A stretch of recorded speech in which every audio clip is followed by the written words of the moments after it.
Hello, kamusta tayong lahat? Nagpapasalamat ako kay Almighty Father dahil binibigyan pa niya tayo ng pagkakataon para pagsilbihan siya, paglingkuran siya, at mahalin siya, at purihin siya. Baka itanong niyo, paano natin ba pinagsisilbihan si Almighty Father?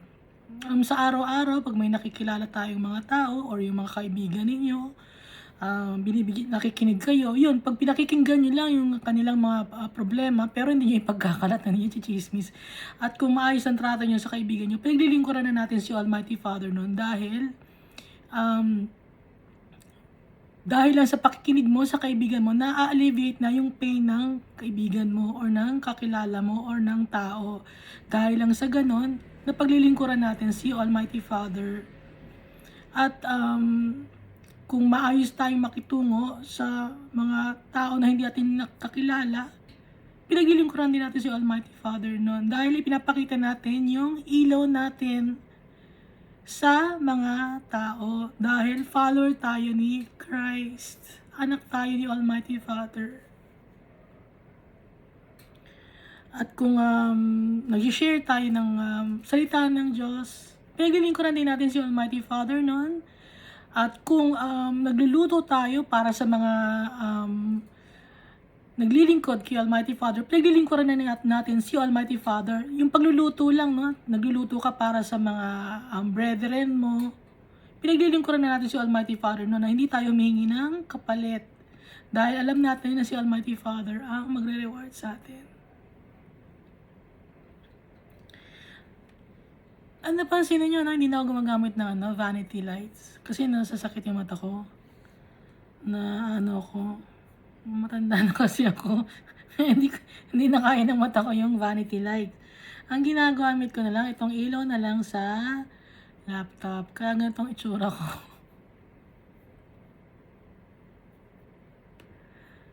Baka kasi nagtataka kayo. Ba't maliwanag, ganon.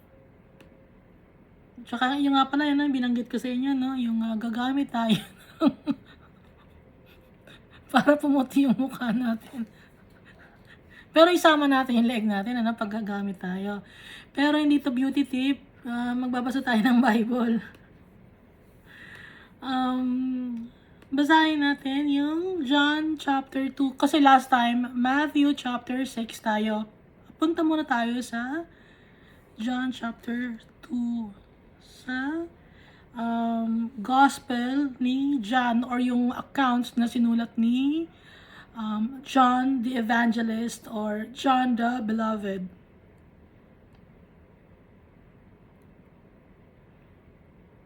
So John chapter 2. On the third day, a wedding took place at Cana in Galilee. Jesus' mother was there. So nagkaroon ng wedding, no, sa Cana, sa may bandang Galilee. Si Jesus, na yung nanay niya, na si Mary, nandun din sa wedding. So, wedding feast to. Nagkakaroon celebration yung mga tao dahil sa may kinasal.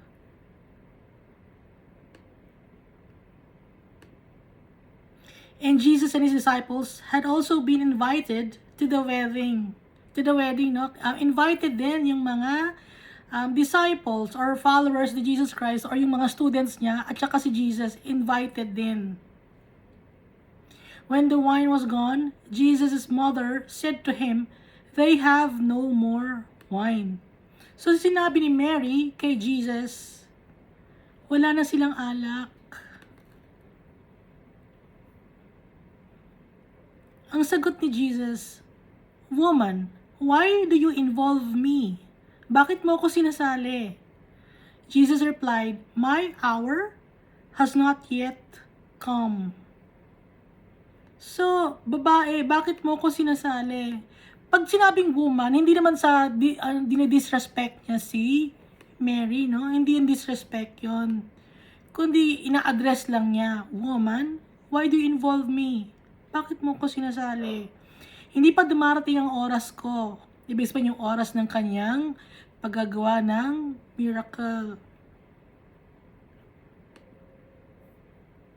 So, pinapakita dito na si Mary walang hold kay Jesus. May sariling pag-iisip si Jesus. Hindi siya nadidiktahan ng kahit sino paman, kahit na si Mary, hindi siya pwedeng diktahan si Jesus Christ.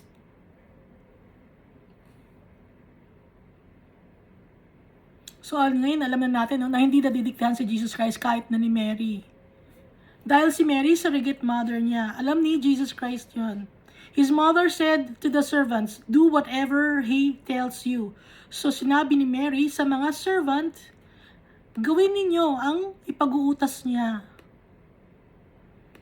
So banda rito, ina-admit ni Mary na wala siyang magagawa, kundi kung ano ang gusto ni Jesus, yun ang gawin nila. At wala siyang hawak kay Jesus Christ. Yung decision ni Jesus Christ, hindi niya kayang i-bend. Dahil si Jesus Christ, Diyos siya. Kahit alam niya na si Mary ang nagdala sa kanya sa sinapupunan, alam ni Jesus Christ na mother niya si Mary, dito lang sa mundo, surrogate mother niya. Alam ni Jesus Christ yun. Nearby stood 6 stone water jars, the kind used by the Jews for ceremonial washing, each holding from 20 to 30 gallons. So ito, mga 115 liters. So malaki yon. So 6 na malalaking jar. Ganyan siguro katangkad yun. 6 yan. Na jar. Madami. Kasi wala nang alak dun sa kasal. Naubusan na. Malakas uminom yung mga tao siguro no? Jesus said to the servants, "Fill the jars with water." So they filled them to the brim. So hanggang umapaw, pinuno nila ng tubig yung mga jar. Inutos ni Jesus sa mga servant. Then he told them, "Now draw some out and take it to the master of the banquet." Ngayon, inutos naman ni Jesus Christ na kumuha sila ng konti at dalhin sa master ng banquet or master ng kasal or master ng celebration.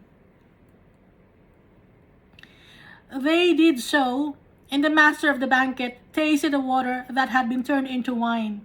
He did not realize where it had come from. So, tinikman ng master ng banquet yung wine, no? Yung tubig na naging wine. Hindi niya alam kung saan galing yon. Though the servants who had drawn the water knew. Alam ng mga servants kung saan galing yung wine na yun ay tubig. Pero nung tinikman nung master ng banquet, wine siya at nasarapan siya. Then he called the bridegroom aside. Tinawag ng master ng banquet yung bridegroom, yung lalaking ikinasal. And said, "Everyone brings out the choice wine first, and then the cheaper wine after the guests have had too much to drink. But you have saved the best till now." So, kinausap ng master ng banquet yung lalaki at sinabi niya na yung ibang kinakasal, ang inuuna nila yung pinakamasarap na alak at hinuhuli nila yung hindi na masarap na alak kasi nga, pag ganun, hindi na nalalasahan ng mga umiinom ng alak kung ano yung masarap sa hindi kasi nga medyo lasing na sila siguro or tipsy na sila, hindi na nila nalalasahan kung mura yung wine or yung pa rin yung mahal na wine. Pero sabi ng master ng banquet, sinave mo sa bandang huli yung pinaka masarap, but you have saved the best till now, yung pinaka best na wine. So yung ginawa ni Jesus Christ na from water into wine, the best yon na wine na isinerve sa mga tao. What Jesus did here in Cana of Galilee was the first of the signs. So yung miracle na ginawa ni Jesus Christ sa wedding feast, yun ang isa sa mga unang miracle or signs na ipinakita niya ang kanyang gloriousness, through which He revealed His glory and His disciples believed in Him. At yung time na yun, naniwala sa kanya ang mga disciples niya or ang kanyang mga followers.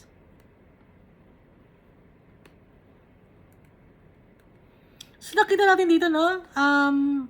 Wedding feast. Unang pinuntahan ni Jesus at nagkaroon siya ng milagro. First of the signs. He did his first miracle sa wedding feast. So tayo rin, ang bridegroom natin, si Jesus Christ, at tayo ang bride. At pag nakasama natin si Jesus Christ, magkakaroon ng isang malaking celebration.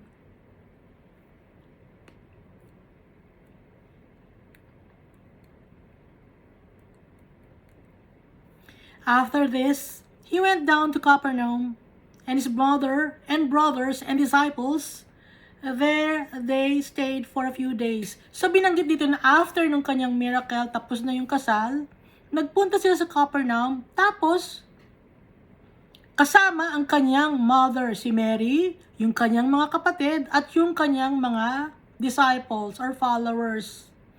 So makikita natin magkaiba ang brothers at ang disciples niya. Kasi ang sabi ng iba, hindi, walang kapatid si Jesus Christ.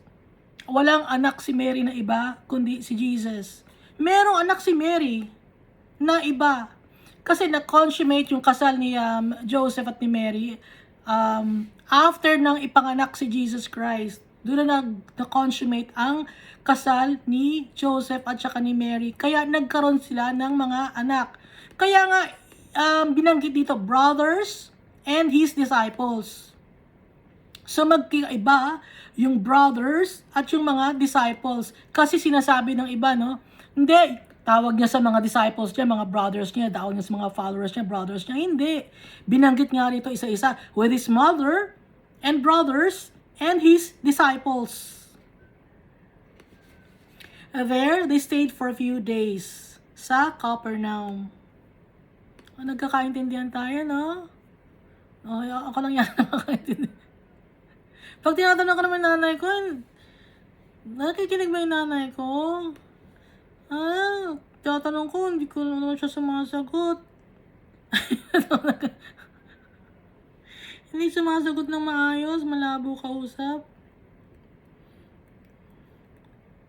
Pag malabo kami mag-usap, pag nag-usap kasi kami ng nanay ko, malabo kami mag-usap. No? Verse 13, when it was almost time for the Jewish Passover, Jesus went up to Jerusalem. So ito yung time na, no, for Jewish Passover.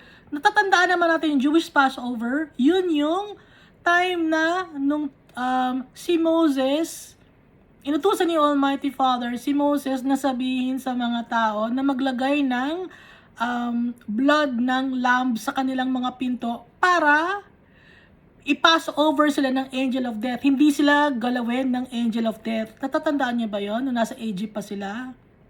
So sineselebrate nila yon. Jewish Passover yon ang tawag.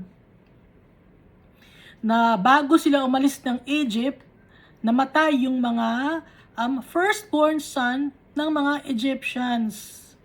So, hindi nagalaw ang mga firstborn sons ng mga Jews or ng mga Israelites dahil mayroon silang sign sa kanilang door ng blood ng lamb.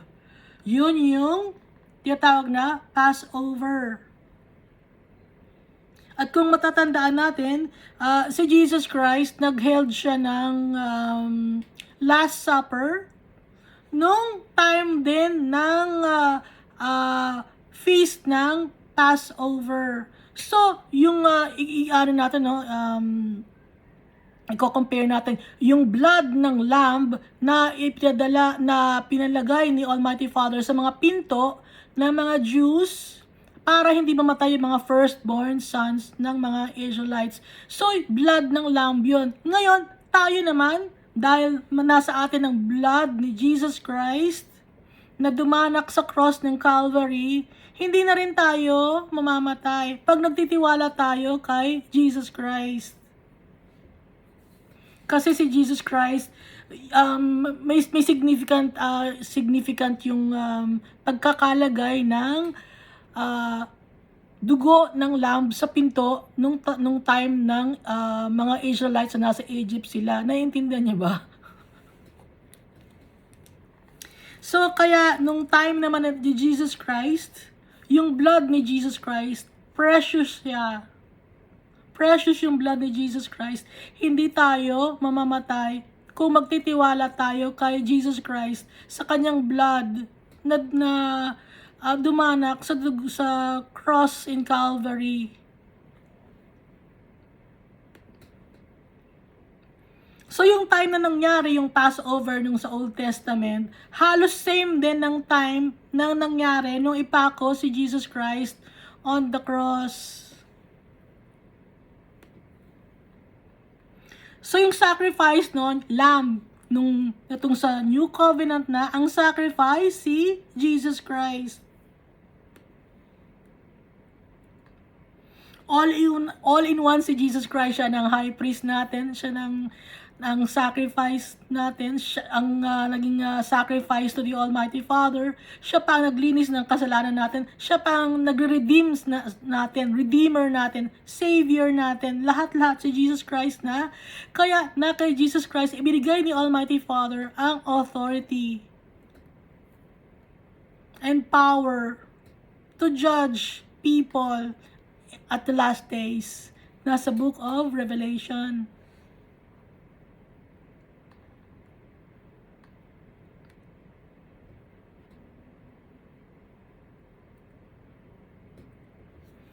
Ituloy natin sa verse, ulit natin sa verse 13. When it was almost time for the Jewish Passover, Jesus went up to Jerusalem. In the temple courts, he found people selling cattle, sheep, and doves, and others sitting at tables exchanging money. So, nung nagpunta sila sa Jerusalem, nagpunta sila sa temple courts. Doon sa temple courts, sa vicinity ng temple, so temple yun, sa may mga labasan ng temple, Hindi naman mismong sa loob ng temple, kundi bago ka pumasok ng temple, syempre may lugar doon. Sa court yun, temple courts. Nakita niya madaming tao nagbebenta ng cattle, sheep, and doves. At meron din mga nakaupo sa mga table para magpalit ng money. Kasi nung time na yon, yung cattle, yung sheep, at saka yung dove, pag may mga kasalanan yung mga tao, yun ang ino-offer kay Almighty Father sa temple. So, ang ginagawa ng mga tao, imbis na magdadala sila ng kanilang mga offering na doves or cattle or sheep, hindi na sila magdadala. Doon na lang sila bibili mismo sa labasan. Tamad na yung mga tao ng time na yon. Imbis na yung kanilang i-offer ay kanilang pinalaki, sila nag-alaga, ang ginagawa nila, bumibili na lang sila. At nandun din yung mga tao na nagpapalit ng mga pera. Yung papalit ng pera na to, it's barter. Since wala silang pera, pinapalitan nila ng hayop or mga vegetation nila, yung pera, kapalit pera. At minsan, syempre, may tubo yung pag nagpapalit ng pera. Hanggang ngayon, di ba, pag magpapalit ka, may tubo pag nagpapalit ka sa mga kung saan-saan na lugar or establishment, merong tubo yung pinagpapalitan mo ng pera. So, nagiging business. Nagiging business. Yung nasa labas ng temple courts. Nasa labas ng temple, sa courts mismo. Kasi papasok ka doon, naiintindihan niyo ba? Kasi pagpasok mo ng temple yon. Pero sa labas nun, nagbi-business ang mga tao, maingay, madaming tao. Pinagkakakitaan nila yung mga tao na nagkakaroon ng kasalanan na pupunta dun sa temple para mag-offer kay Almighty Father. Sa ngayon ba ginagawa ba ito ng mga tao? Pinagkakakitaan ang mga tao na nagpupunta sa temple? Sa sa building ninyo, or sa congregation ninyo, or sa tinatawag nyo na church, pinagkakakitaan nyo ba yung mga tao na nagpupunta sa sinasabi ninyong church? Nagbabayad ba yung mga establishment sa vicinity ninyo, ng church ninyo, para kumita kayo ng pera? Magpasalamat tayo kay Jesus Christ dahil hindi na church na matatawag yung pinupuntahan ninyo na congregation. Hindi na church yun, kundi yun ay building. Okay? Doon lang kayo nag-congregate to praise God and to talk about the Word of God. Pero hindi yun ang church. Magpasalamat tayo kay Jesus Christ. Kaya, hindi na to applicable sa atin. Pero kung sinasabi ninyo na church, yung pinupuntahan ninyo, applicable sa inyo to. Naiintindihan niyo ba? Kung sinasabi niyo na church, yung pinupuntahan ninyo, applicable sa inyo to. Pinagkakakitaan nyo yung mga tao. Pero kung hindi church ang tawag nyo doon, kundi building, kasi ang tunay na church ay tayo. Tayo mismo. Yung katawan natin, temple ni Almighty Father, tsaka na Jesus Christ at ng Holy Spirit. Okay? Kaya sige, pagkakitaan nyo ng mga tao nagpupunta sa establishment ninyo. Kasi hindi naman talaga church yan, kundi building yung pinupuntahan ninyo. Pero kung ipagsisiksikan ninyo na church yon, edi gumagawa tayo ng mali. Kasi ayaw ni Jesus Christ ng ganon. Kaya magpasalamat tayo kay Jesus Christ dahil ibinigay niya ang buhay niya sa atin at sa katawan na natin siya nananahan. Kaya kahit saan tayo magpunta, dala-dala natin si Jesus Christ. Hindi na tayo kailangan pa magpunta ng temple or ng congregation para mag-pray. Kahit saan pwede tayo mag-pray, kahit saan pwede tayong mag-gather to praise our God and to talk about His words.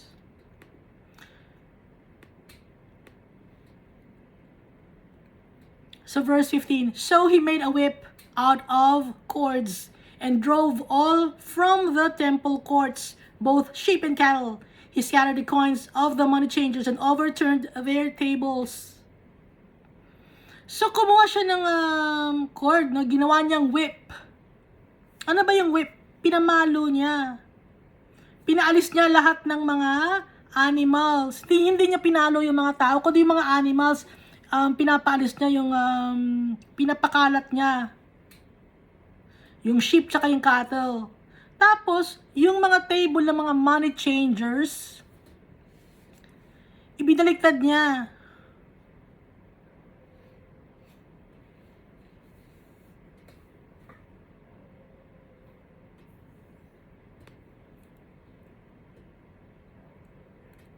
So ngayon, sa building ninyo na ina-attendan ninyo, wala nang money changers. Ang meron dyan, ATM na.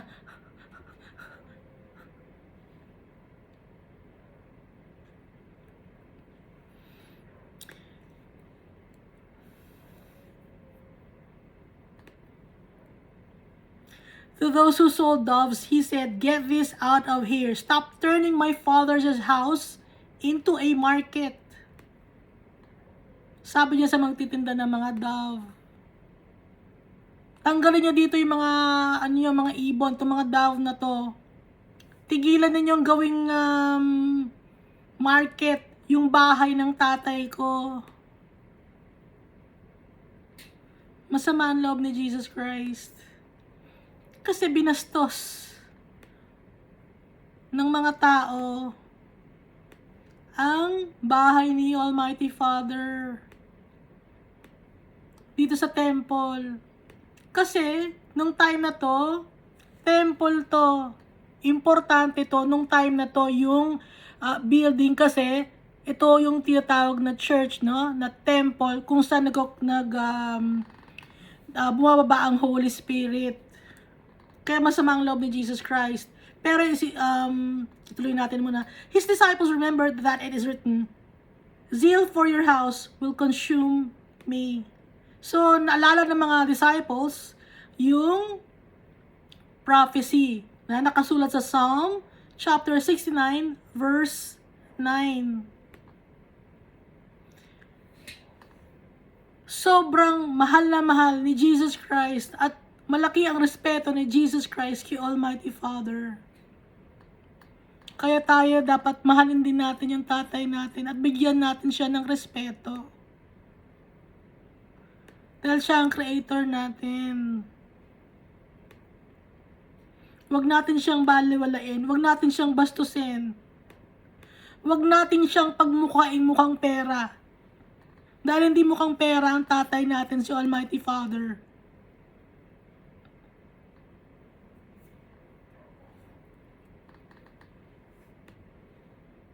Huwag niyong pagkakitaan yung mga tao na umaattend sa inyo.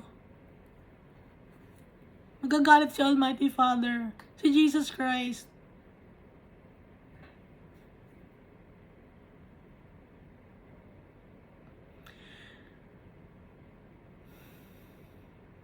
The Jews then responded to him, "What sign can you show us to prove your authority to do all this?" Sabi ng mga Jews, no? Ano ang bang sign ang may papakita mo sa amin para malaman namin na may authority ka na gawin ito? Bigyan mo kami ng proof na may authority ka na gawin ito, na sirain tong business namin, na i-overturn mo yung mga tables ng mga money changer. Ano bang authority mo? Sabi ng mga Jews. Sagot ni Jesus Christ. Jesus answered them, "Destroy this temple, and I will raise it again in 3 days." They replied, "It has taken 46 years to build this temple, and you are going to raise it in 3 days? But the temple he had spoken of was his body. After he was raised from the dead, his disciples recalled what he had said. Then they believed the scripture and the words that Jesus had spoken." So sabi ni Jesus Christ, 3 days, no? Sirain niyo tong temple na to. At may tatayo ko ito agad in 3 days. Sabi ng mga tao, 46 years ginawa tong temple na to, tapos sasabihin mo, kaya mong itayo ng 3 days lang? Pero yung temple na sinasabi ni Jesus Christ ay yung kanyang katawan. Na pagkatapos niyang ma-raise from the dead, after 3 days, nag-raise from the dead si Jesus Christ. Yun yung temple, yun yung katawan niya. Kaya naalala ng mga disciples, after he was raised from the dead, his disciples recalled what he had said. And then they believed the scripture and the words that Jesus had spoken. Kaya ngayon, yung temple, yung church, ay ang katawan natin.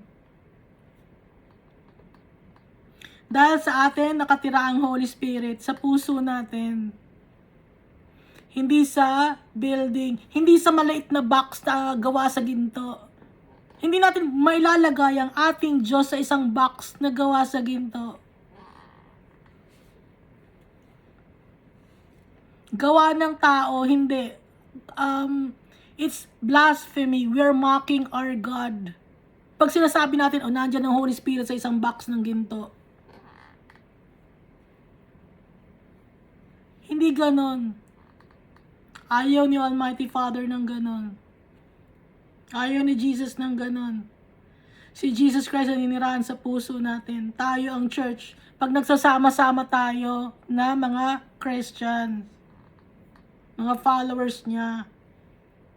At kahit saan, pag nagsasama-sama tayo, kahit sa lugar lang na hindi maganda, church pa rin tayo matatawag. Kung nagsasama-sama tayo sa lugar na sa tingin ninyo ay maganda, church tayo. Kung nagsasama-sama tayo sa lugar na hindi maganda, church pa rin. Dahil ang essence ng church ay nasa sa atin si Jesus Christ. Nananahan siya sa atin, sa puso natin. Ang Holy Spirit nasa atin. Kaya wag niyong sasabihin na pag Christian ka, pupunta kami ng church. Hindi church ang pinupuntahan mo, building ang pinupuntahan mo. Dahil pag sinabi mong church yan, yung pinupuntahan mo, tapos merong mga nagtitinda dyan, ayaw ni Jesus Christ ng ganon.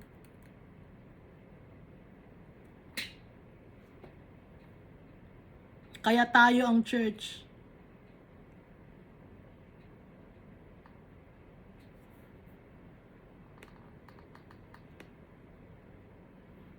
Kahit saan man tayo, kahit nasa bundok man tayo,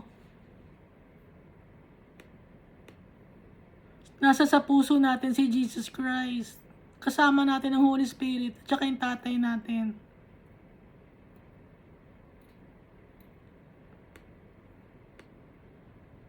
Now, while he was in Jerusalem at the Passover festival, many people saw the signs he was performing and believed in his name.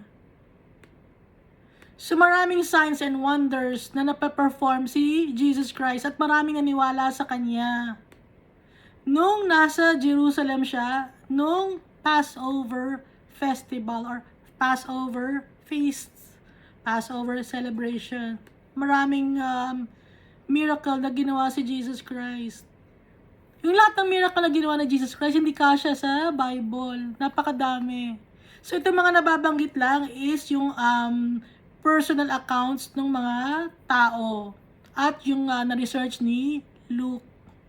Nagtanong-tanong siya sa mga tao. Pero mas marami pang ginawa si Jesus Christ. But Jesus would not entrust himself to them, for he knew all people. Kahit na maraming naniwala kay Jesus Christ, dahil sa mga miracles na ginawa niya, sa mga signs and wonders na ginawa niya, hindi niya ipinagkatiwala ang sarili niya sa mga tao. Kasi alam niya ang tao. He did not need any testimony about mankind, for he knew what was in each person. Hindi kailangan ni Jesus Christ ng validation ng mga tao.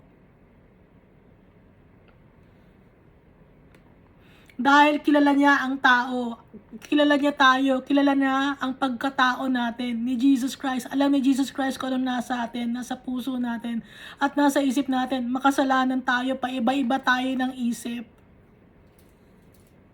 Kaya hindi in-entrust ni Jesus Christ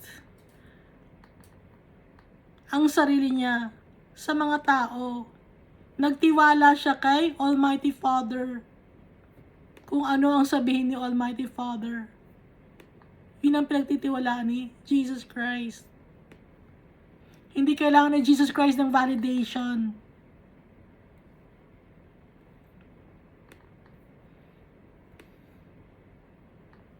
Kaya tayo ganun din. Hindi natin kailangan ng validation ng mga tao. Ang kailangan natin, yung validation ng tatay natin, yung Almighty Father, tsaka ni Jesus Christ.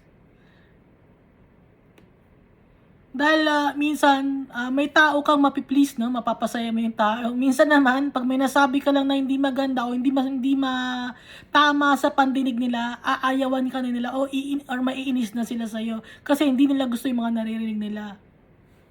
Ganon ang tao. Example nun, di ba? Kunyari sa politics, no, yung galing na ginawa ng ganyang presidente. Tapos may magawa lang na isang mali or may makita lang na butas, kukuyugin na ng ines, mag-chat na agad. Ganyan ang ginawa ng presidente namin. Ichinichismis agad kung ano-ano na ang pinagsasasabi, di ba? Kaya nga si Jesus Christ nung ipinako siya sa cross, nung hinuli siya ng mga Roman soldiers, asan na yung mga tao na tulungan niya noong mga time na yun? Asan na yung mga tao na niwala sa kanya? Nawala. Yung iba pang mga naniwala sa kanya na nakasulat dito, sila pa rin ang nagsabi na ipako si Jesus Christ. Kaya hindi pinagkatiwala na Jesus Christ ang sarili niya sa tao. Pinagkatiwala niya kay Almighty Father. Pinagkatiwala niya ang sarili niya sa tatay natin. So, ganon din tayo. Kaya hindi natin need ng validation ng tao. Hindi natin kailangan na ma-please ang tao. Ang kailangan nating ma-please yung tatay natin, si Almighty Father, tsaka si Jesus Christ.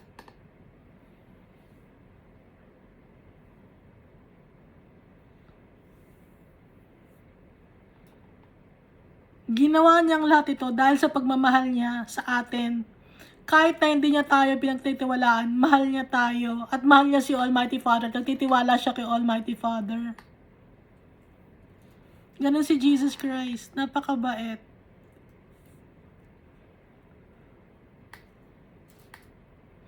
Kaya lagi tayong magpipray at magbabasa ng Bible para lumakas tayo spiritually. May mga time na nanghihina tayo spiritually. Naintindihan niyo ba ako? Minsan kasi hindi maiiwasan na nakaka-experience tayo ng mga problems na Akala natin walang solusyon. May solusyon. Ang solusyon si Jesus Christ. Ang solusyon si Almighty Father. Kaya wag tayo mawawalan ng pag-asa.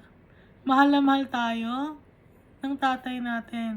Hindi niya tayo iiwan. Lagi kong sinasabi. Pinapasabi niya, hindi niya tayo iiwan. Hindi niya tayo pababayaan. Lagi tayo magtiwala sa Kanya. Dahil mahal na mahal niya tayo.